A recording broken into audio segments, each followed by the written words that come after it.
Fala pessoal, hoje damos continuidade no exame físico do abdômen com foco maior no sistema gastrointestinal. Hoje iniciamos com a palpação. Lembrando que já passamos por todas as etapas e a diferenciar uma peculiaridade do exame físico do abdômen é que a ausculta não é por último. Aqui a gente vai antecipar a ausculta porque a percussão e a palpação podem alterar a motilidade intestinal e alterar a ausculta. Então, a gente deixa a palpação por último. Beleza. O que é que eu preciso ficar atento quando eu for examinar o abdômen? Sempre eu tenho que orientar o paciente sobre o que eu vou fazer, preferencialmente com a bexiga vazia, porque se o paciente tiver com a bexiga cheia, eu posso identificar ela como uma massa, como um abaulamento hipogástrico, e por vezes elas podem ser dolorosas. Caso esteja vazia, eu já elimino essas possibilidades de alterar o meu exame por uma situação normal.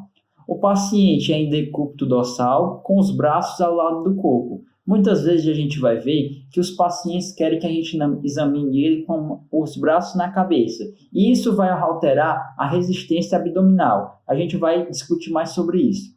Existem posições específicas do corpo de acordo com algumas manobras. Portanto, o que é que a gente tem que ter de visualização?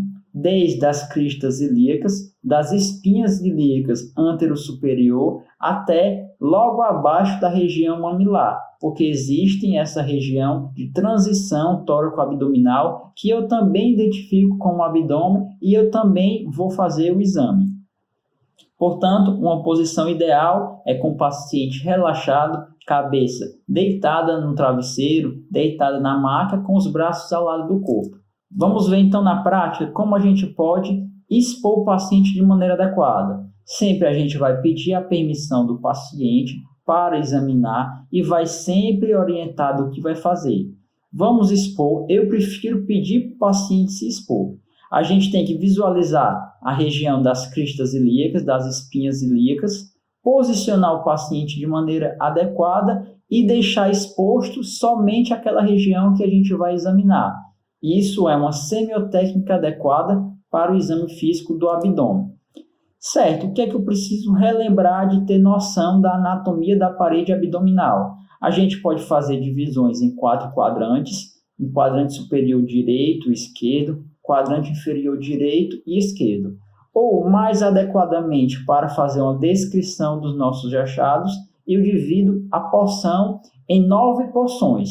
A gente vai ter o hipocôndrio direito, o epigástrio, o hipocôndrio esquerdo, o flanco direito, a região mesogástrica, o flanco esquerdo, a fossa ilíaca direita, a região hipogástrica e a região de fossa ilíaca esquerda.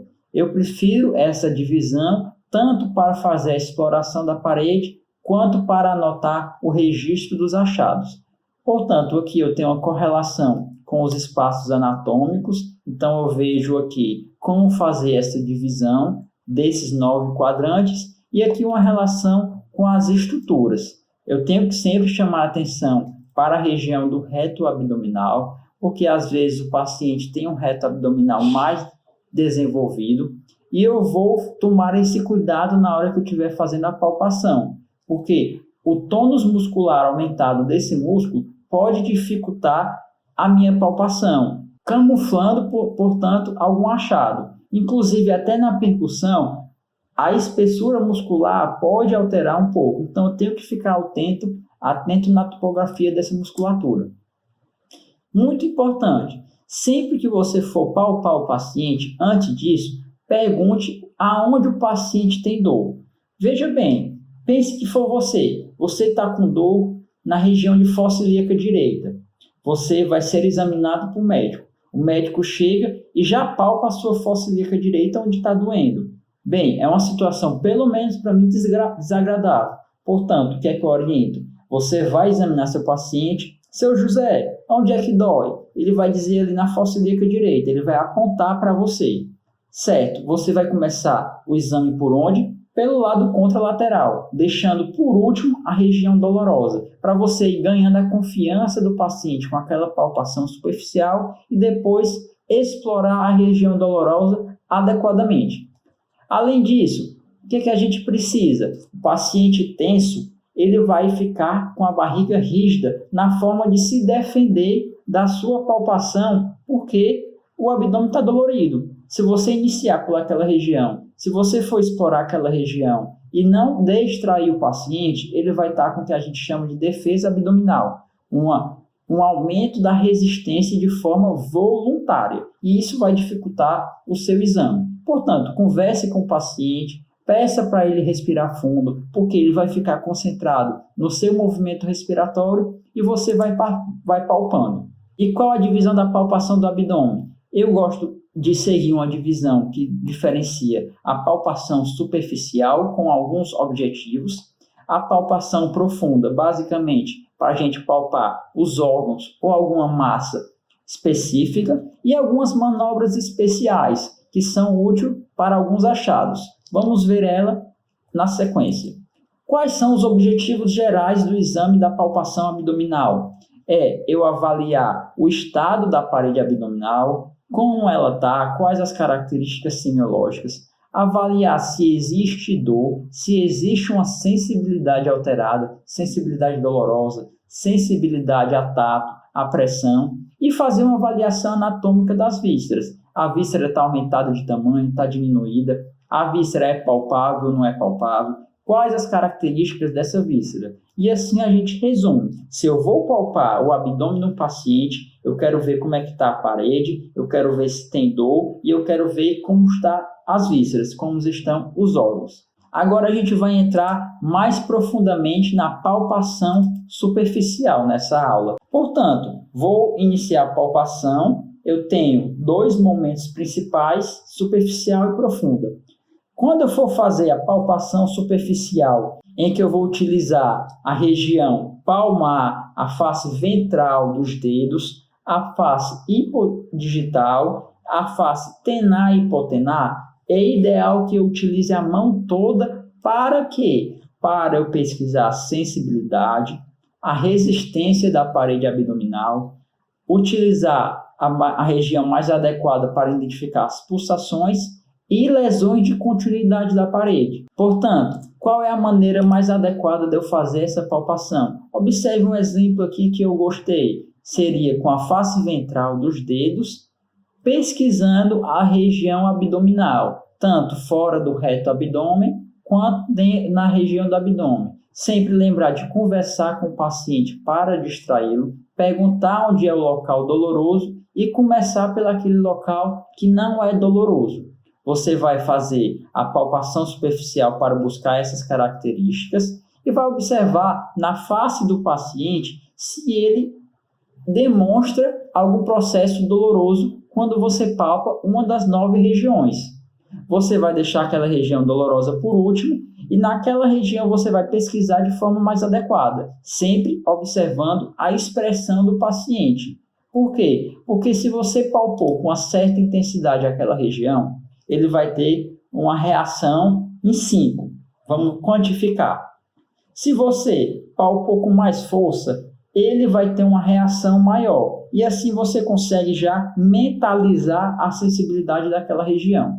Vamos ver um pouco mais de cada ponto que a gente vai pesquisar na palpação superficial. Palpação superficial e palpação profunda do abdômen. Elas têm seus objetivos gerais, mas a palpação superficial eu vou ao encontro de 4 itens: a sensibilidade, as pulsações, a resistência e as lesões de continuidade. Falando sobre sensibilidade, o que é ideal é eu ter noção dos pontos dolorosos do abdômen, porque cada ponto doloroso ele vai fazer uma correlação com a víscera que ali está projetada. Ora, o ponto cístico é um ponto onde eu vou explorar a sua sensibilidade para refletir patologias da vesícula biliar, patologias hepáticas, tudo que está naquela topografia. Ora, o ponto apendicular é um ponto que vai referir, que vai exibir alterações patológicas do apêndice. O ponto ureteral vai me revelar sinais sugestivos de alterações genitais, de alterações urogenitais. Portanto, Os pontos de sensibilidade do abdômen são fundamentais para a gente fazer uma pesquisa de dor. E a partir desses pontos, onde eu vou ter uma variedade de sinais que podem ser pesquisados para uma investigação diagnóstica. Vamos ver alguns, os principais. Ora, eu tenho o sinal de Murphy. Lembra, no ponto cístico, aquele ponto em que ele está na borda lateral do reto abdominal. Eu vou desenhar aqui para facilitar. Eu vou ter que identificar a parede lateral do reto, seria mais ou menos essa projeção, com o rebodo costal, ou para alguns autores, a linha hemiclavicular. Esse ponto de encontro entre a borda lateral do reto e o rebodo costal é o ponto cístico. O que é que eu posso pesquisar no ponto cístico? Eu vou pesquisar o sinal de Murphy. A que se refere o sinal de Murphy? Se refere àquelas patologias inflamatórias agudas da vesícula biliar. Portanto, o sinal de Murphy é um sinal que vai refletir um quadro de colecistite aguda. Quando é que eu digo que o sinal de Murphy está presente? Portanto, vamos avaliar como pesquisar o sinal de Murphy. Observe, tenha a noção anatômica da região, a borda lateral do reto abdominal, na junção com o rebodo costal. A linha hemiclavicular também pode ser utilizada como referência. A gente vai palpar o ponto cístico e vai pedir para o paciente respirar fundo. Seu José, respire fundo. Na inspiração, ele vai puxar o ar e vai expirar, vai jogar o ar para fora. Quando ele fazer uma expiração, você pressiona o ponto cístico. Observe que na expiração eu pressionei o ponto cístico. Eu peço para ele continuar o movimento respiratório. Por quê? Eu coloquei pressão no ponto cístico. No momento da expiração, o diafragma estava lá em cima, com o fígado lá em cima. Quando ele puxar o ar agora, na inspiração, o pulmão vai se insuflar e vai descer o diafragma. Quando descer o diafragma, a vesícula vem na direção do meu dedo. Se a vesícula tiver um processo de colecistite, onde as paredes da vesícula estão inflamadas, aquela parede de encontro ao meu dedo vai ser um processo doloroso. E o paciente ele vai parar subitamente a inspiração. Portanto, o sinal de Murphy ele é a parada súbita da inspiração quando você está pressionando o ponto cístico, quando você está palpando o ponto cístico, sugerindo um processo inflamatório da vesícula biliar. Observe aqui que na expiração ele vai empurrar e na inspiração o paciente que tem Murphy positivo, ele vai cortar o ar, porque na inspiração o diafragma desce e vai de encontro da vesícula. Veja de novo aqui, em que o paciente, durante a inspiração, ele corta a inspiração pelo processo doloroso. Murphy positivo sugere colecistite aguda. Sugere quanto? Ora, se eu estou pensando no paciente que tem dor abdominal e eu vou fazer o sinal de Murphy, eu tenho que ter uma noção do qual valor aquele sinal representa para aumentar a probabilidade da minha hipótese diagnóstica. Lembre lá, a gente está fazendo o exame clínico, a história clínica e o exame físico para encontrar achados que aumente a probabilidade da minha hipótese diagnóstica ou aumente e diminui a probabilidade do meu diagnóstico diferencial, que são aquelas possíveis causas. Como é que eu fecho um diagnóstico da minha hipótese? Como é que eu dou certeza? Quando eu encontro uma série de sinais e sintomas que muitas vezes aumenta muito a probabilidade daquele achado. Show! Como é que eu tenho noção do valor que representa esses achados? Aí a gente vem com os conceitos de medicina baseada em evidência para adaptar o exame físico. Foram feitos vários estudos que o paciente tinha colecistite aguda. Olharam esses pacientes de trás para frente e observaram quais tinham o sinal de Murphy positivo. A partir disso, foi montada essas tabelas, em que os sinais e sintomas têm a sua sensibilidade, a sua especificidade e o que a gente chama de likelihood ratios, que seria algo que vai falar o quanto mais provável aquele sinal se refere àquela determinada patologia ou menos provável. Observe, o sinal de Murphy nesses estudos, ele tem uma sensibilidade muito variada e também uma especificidade.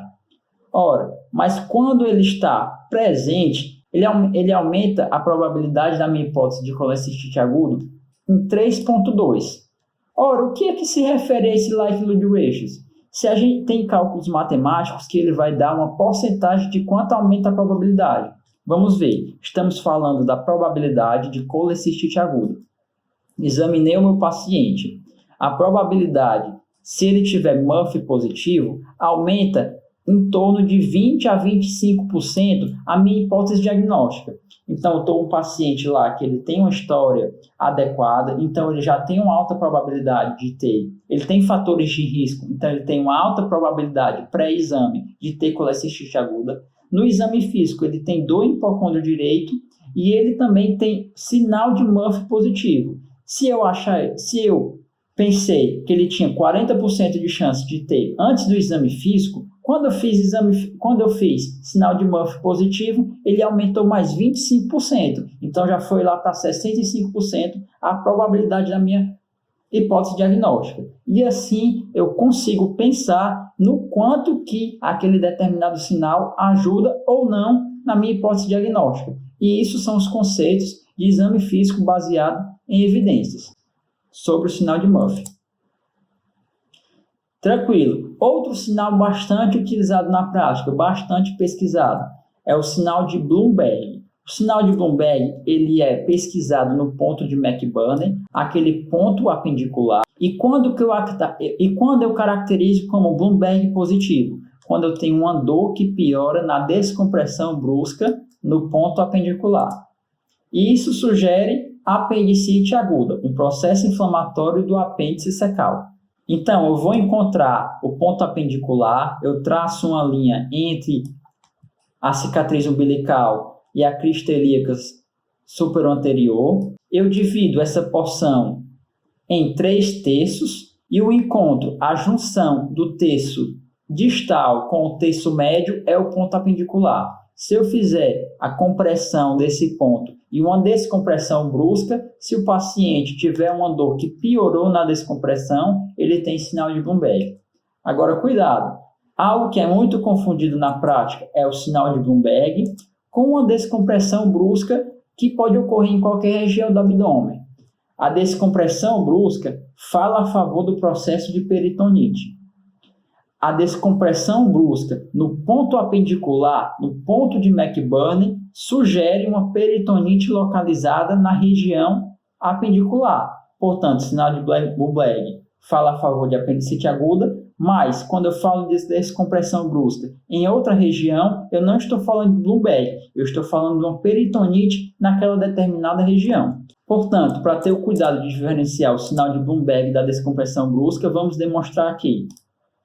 O médico, eu quanto examinador, você vai fazer a compressão da parede abdominal e uma descompressão brusca. Quando essa descompressão é mais dolorosa do que a compressão, eu falo de uma descompressão brusca positiva. E isso sugere uma infecção, uma inflamação do peritônio, uma peritonite, que pode ser localizada ou difusa. Se for localizada no ponto de McBurney, no ponto apendicular, eu já transformo esse sinal no sinal de Bloomberg. E isso se refere à apendicite aguda. Veja como é feita a descompressão brusca. É brusca. Você pode estar... O que é que eu recomendo? Vá conversando com o paciente e examinando todas as regiões do abdômen. Você vai chegar no ponto doloroso. Pode ser a fossa ilíaca direita. Enquanto você está pressionando a fossa ilíaca direita, você está perguntando: seu José, mas quando foi que essa dor começou mesmo? Eu sei que o senhor já me falou. Enquanto isso, você está pressionando a fossa ilíaca direita. Mas quando o senhor começou essa dor, teve vômito? Você vai distraindo o paciente, porque ele está sentindo dor, mas a dor não é tanta. Seu José, teve febre?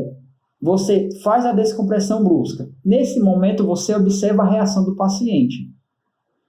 Se a reação for mais intensa do que a compressão, sinal de Bloomberg positivo no ponto apendicular, fala a favor de apendicite aguda.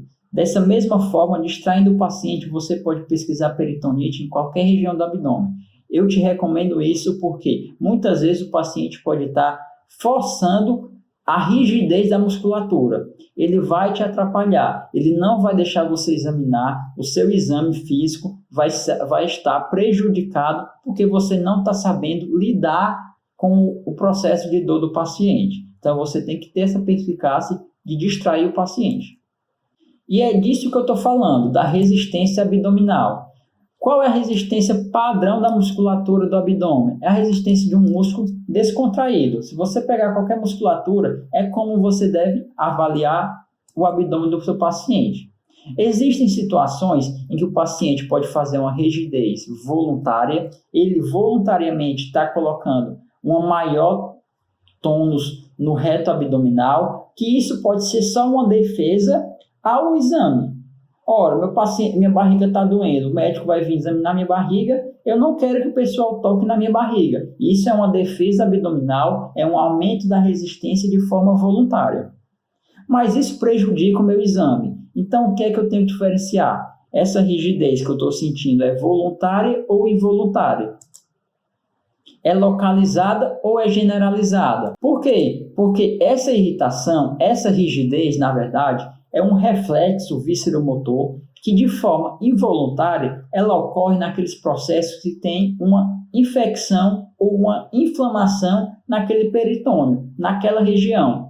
O processo infeccioso inflamatório ocorre uma liberação de substâncias, de mediadores inflamatórios, de substâncias que vão diminuir o limiar da dor daquele paciente e vão irritar o peritônio, vão irritar o folheto peritoneal. E essa irritação vai acarretar um reflexo visceromotor da víscera para aqueles nervos que inervam aquela musculatura, e aquela musculatura, de forma involuntária, ele vai ficar com aumento da resistência. Dessa forma, se você identificou uma resistência aumentada de forma involuntária, você pensou que existe algo inflamando, algo irritando o peritônio. Então, o achado de peritonite é compatível com o aumento da resistência involuntária. E a gente vai ver como diferenciar a rigidez voluntária da involuntária. Portanto, a rigidez voluntária, ela persiste, apesar das manobras que a gente faz para relaxar a parede do abdômen, e isso sugere uma inflamação peritoneal. Resistência abdominal fala a favor de peritonite. Observe como a gente pode trabalhar para identificar uma rigidez voluntária. Quando a gente vai examinar o paciente, se o paciente tiver ou com os braços na cabeça ou com os braços no peito, ele vai ter um aumento da resistência abdominal. Olha, veja só essa prática aqui, como ele faz para identificar o reto. O reto abdominal é identificado quando ele está tenso, quando ele está rígido. Veja como ele coloca aqui o paciente para identificar essa rigidez. Ele vai colocar o braço onde não deve, porque ele quer identificar a rigidez voluntária, e o paciente vai estar como se estivesse olhando para onde você está palpando. Esse ato já deixa a barriga, já deixa o músculo reto abdominal rígido. Ele, inclusive, usa esse artifício para identificar a borda lateral do reto. Lá, por exemplo, para identificar o ponto cístico. Então, o paciente tem que estar, eu reforço isso mais uma vez, o paciente tem que estar relaxado, com os braços do lado do corpo, a cabeça não pode estar pêndulo, tem que estar descansado, tem que estar no leito, para isso eliminar a resistência voluntária da parede abdominal e facilitar o seu exame. E é disso que eu estou falando. Lembre das camadas do peritônio. Eu tenho aqui a camada parietal, porque está na parede externa. Observe aqui. Vamos supor que a gente está no procedimento cirúrgico. Como é que eu vou passar camada por camada da parede abdominal? Ora, eu faço uma incisão na pele. Eu faço uma incisão com bisturi na pele. Eu vou dissecar a camada de gordura. Eu vou atingir o músculo oblíquo externo. Divulsionei as camadas do oblíquo externo, eu vou atingir a camada do músculo oblíquo interno. Divulsionei com a tesoura a musculatura do oblíquo interno e eu vou chegar na musculatura do músculo transverso. Assim que eu divulsiono as camadas do músculo transverso, eu vou chegar aqui no peritônio.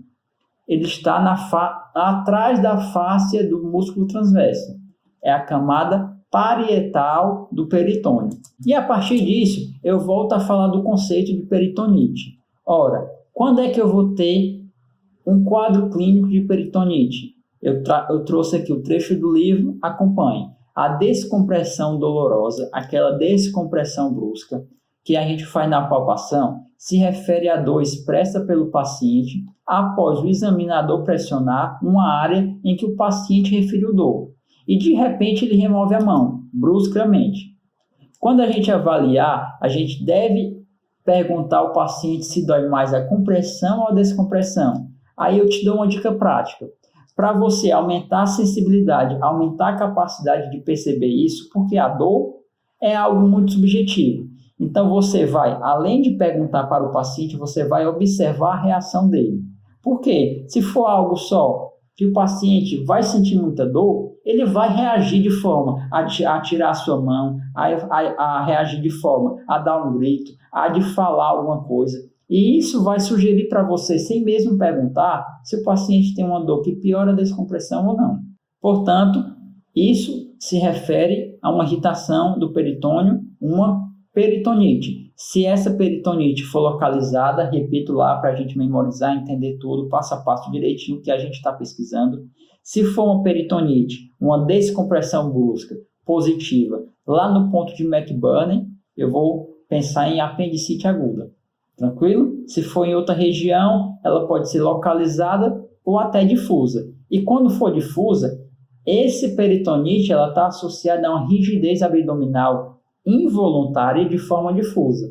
E isso é o que a gente chama de abdômen em tábua. Uma peritonite difusa que o processo inflamatório vai irritar o peritônio em toda a sua extensão da cavidade abdominal. O reflexo vísceromotor, ele é generalizado e ele vai enrijecer, ele vai aumentar a musculatura, a rigidez, a resistência da musculatura abdominal. Você vai tocar naquele paciente em todas as regiões e vai estar duro. Aquela musculatura vai estar dura e o paciente vai estar relaxado, com o braço ao lado do corpo, cabeça tranquila, os membros estendidos e mesmo assim, apesar dessas manobras, a resistência abdominal involuntária se mantém.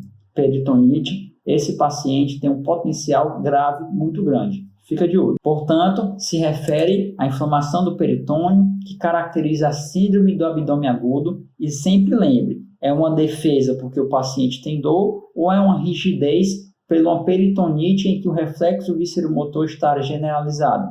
Quando for uma peritonite, até a tosse, a rigidez, a descompressão brusca, vai causar dor naquela região, o paciente vai referir dor. Com esses sinais, eu defino peritonite. Aqui, uma revisão da anatomia, lembrando que o peritônio parietal está aderido à cavidade mais externa e o peritônio visceral ele está aderido à víscera. É como se fosse a camada serosa, a camada mais externa daquela víscera. Seguindo aquele mesmo raciocínio, trazendo um pouco, vou te mostrar qual o valor ou sinais de peritonite sugerem o quadro de apendicite. Você está diante de um paciente em que a história clínica dele fala a favor de apendicite, mas você tem que pensar, o quanto fala a favor disso? Vamos supor que o paciente é um paciente jovem, que o paciente tem hiporexia, ele perdeu o apetite, ele teve vômito, teve febre. Tudo fala a favor do quadro de dor com um processo inflamatório. Você vai para o seu exame físico para procurar sinais que aumentem ou diminuem a sua hipótese diagnóstica principal e o diagnóstico diferencial. Você vai achar, por exemplo, ruídos anormais.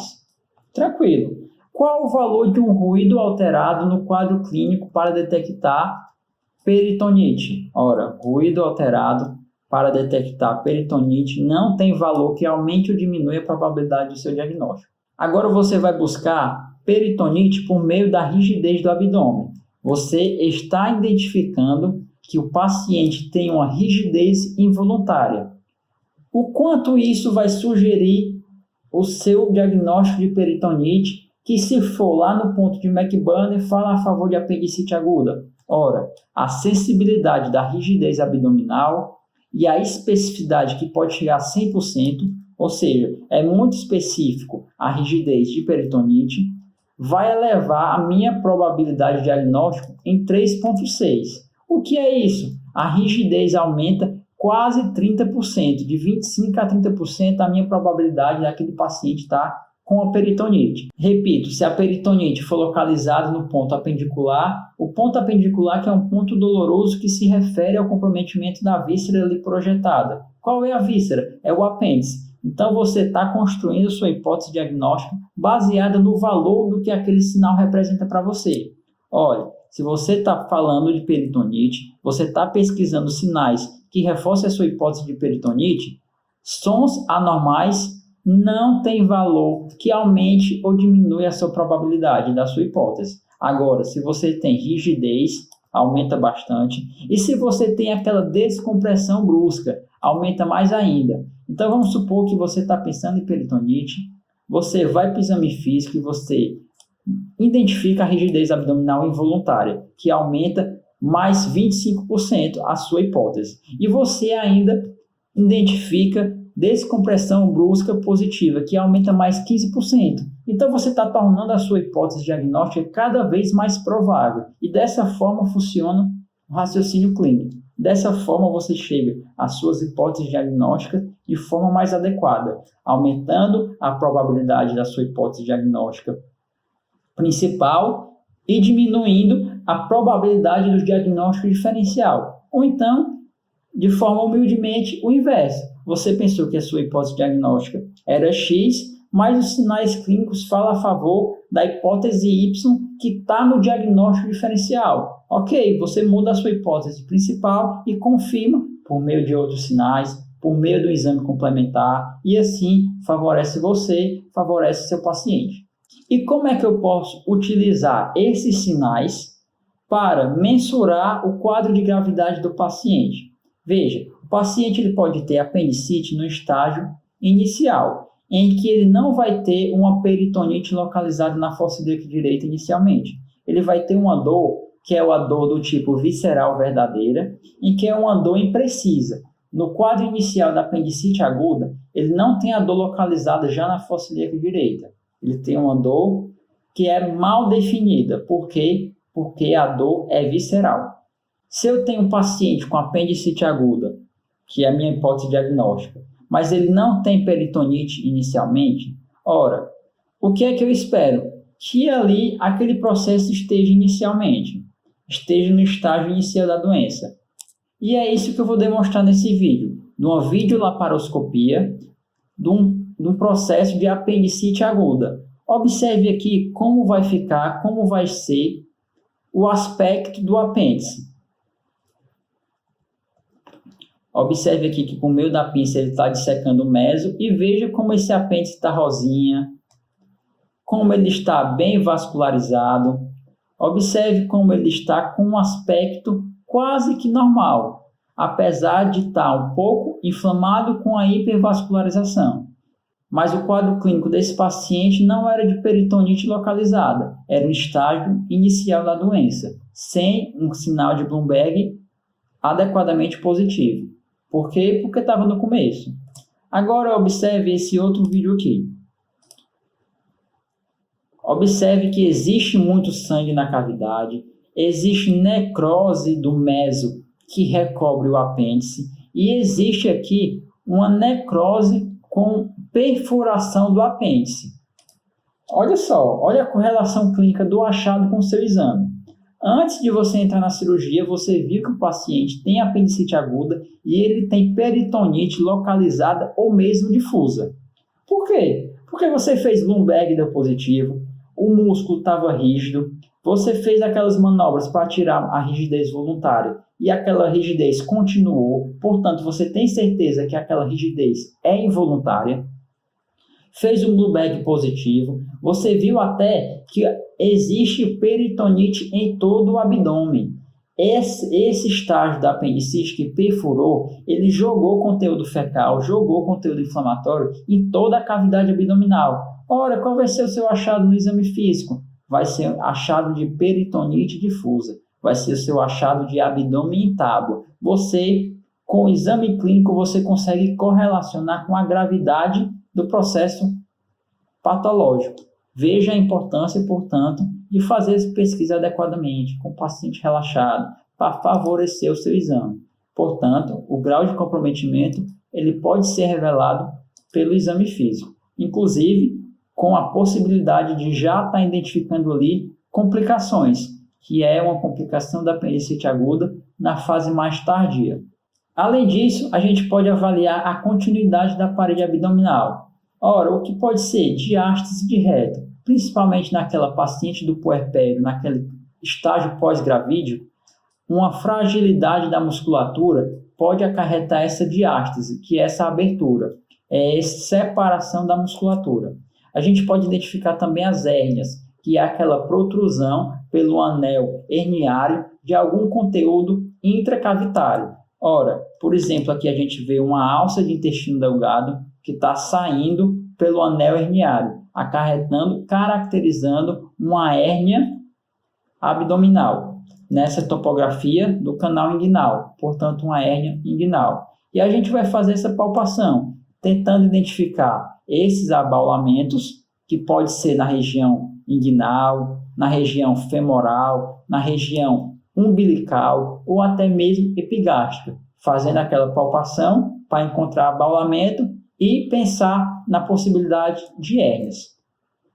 E assim a gente definiu, a gente realizou a palpação superficial, aquela palpação que eu vou tentar identificar os pontos dolorosos, sensibilidade em algum ponto doloroso específico ou até mesmo difuso. Eu vou pesquisar também a resistência daquela parede, saber se é uma resistência voluntária ou involuntária, porque se for involuntária, eu posso estar diante de um quadro de peritonite, algo mais grave.